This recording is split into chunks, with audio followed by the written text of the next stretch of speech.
Continue to follow news related to a White House directive that would pause those federal grants and loans as the administration is working to determine what funding complies with President Trump's executive orders. The memo was rescinded, but White House officials say the order is still in effect, and local leaders responded to that order today. Sophia Pericone was at the meeting and joined us in studio. Sophia, what did you hear?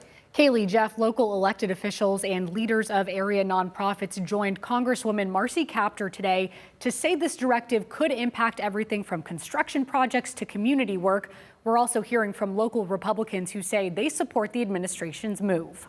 Congresswoman Marcy Kaptur is speaking out against the White House's move to pause federal grants and loans. Just 24 hours after the announcement from the Trump administration, Kaptur claims work is already being impacted. Major employers across our region are having trouble with contracts from the federal government.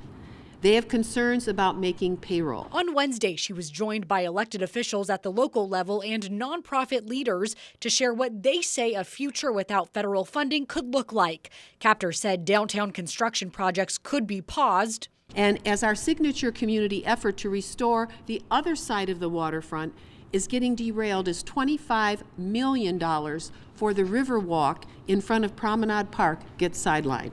While Erin McPartland with Maumee Valley Habitat for Humanity said they've already looked at cutting millions of dollars in response to the order. For Maumee Valley Habitat for Humanity, over $2 million in federal funding was immediately at risk.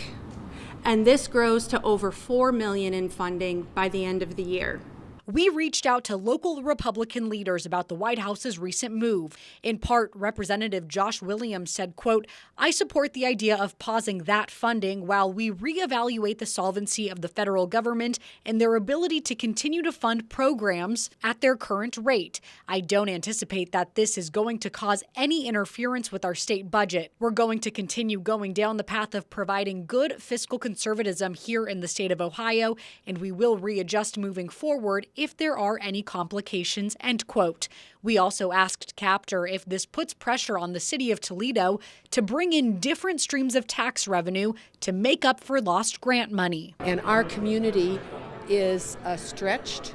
It's doing the best that it can, but the federal dollars have really made a difference in terms of being able to catch up to the future faster. For our businesses that are dependent on the additional funds going to business, there's no way the city can do that.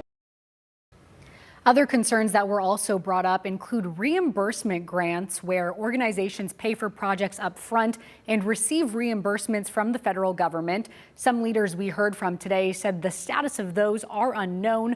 We'll continue to keep you updated as we learn more from the White House and about the local impacts.